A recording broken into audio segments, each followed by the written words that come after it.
Ahsanallahu ilaikum Pak Ustaz. Berbicara tentang peristiwa-peristiwa yang melatar belakangi diturunkannya ayat Al-Quran kepada Rasulullah Shallallahu Alaihi Wasallam, maka saya ingin bertanya Pak Ustaz, apa yang dimaksud dengan asbabun nuzul? Mengapa asbabun nuzul dapat menjadi acuan dalam menyimpulkan suatu pertanyaan tentang Al-Quran, padahal tidak semua ayat memiliki asbabun nuzul? Apakah jika tanpa asbabun nusul, wahyu tetap turun? Jazakallahu khair. Ya, barakallahu fiik. Bapak kemarin dah hadir pelajaran Ulumul Quran ya? Tidak. Ya. Makanya bertanya.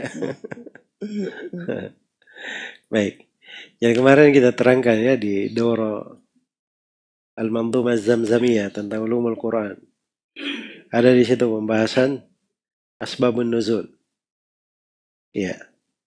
Sebab turunnya. Memang dah setiap ayat itu ada sebab nuzulnya. Dan setiap ayat ada sebab nuzulnya.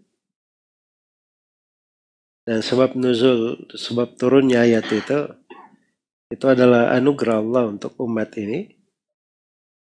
Sehingga mereka betul-betul memahami mana ayat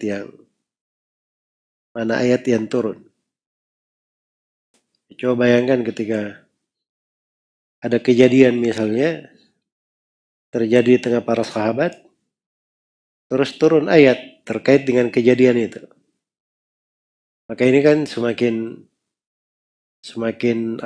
mengena di dalam hati. Ada membuat kita paham akan kejadian tersebut.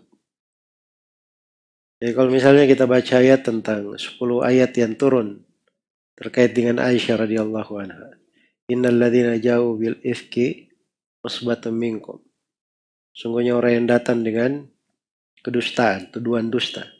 Itu sekelompok dari kalian.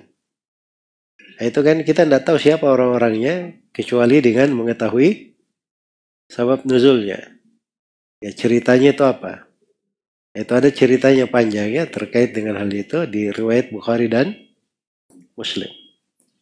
Ya kalau diketahui sebab nuzulnya, kita akan lebih memahami ayat itu sehingga kita bisa lebih tadabbur terhadapnya, kita bisa paham hikmah-hikmahnya, dan kita bisa petik hukum-hukumnya. Kalau ada hal yang bisa dikiaskan dengannya, dikiaskan kepada hal yang lain, itu semua dari manfaat mempelajari asbabun nuzul. Ya kalau tidak ada sebab nuzulnya pada ayat itu, Al-Quran itu semuanya jelas dan terang. Iya. Jadi penjelasan ayat itu tidak mesti dilihat pada satu sudut saja. Misalnya dari sebab nuzulnya saja. Bisa dilihat dari hal-hal yang lain. Misalnya ayat itu sudah ditafsirkan oleh ayat yang lain, atau ayat itu sudah dijelaskan oleh Rasulullah SAW. Ya, atau kalau tidak ayat itu pasti Nabi telah ajarkan kepada para sahabatnya. Itulah penafsiran-penafsiran yang beredar di tengah para sahabat. Atau kalau tidak ada semua itu tadi, pasti dia dari sudut bahasa sangat jelas dan terang. Karena Al-Quran itu bilisanin Arabiyyin mubin. Dengan lisan bahasa Arab yang terang. Ya. Cuman sebab turun itu tidak mesti mengkhususkan makna ayat. Ya, misalnya kalau ada sebab turunnya, oh ini makna ayat cuma di sini saja. Ya.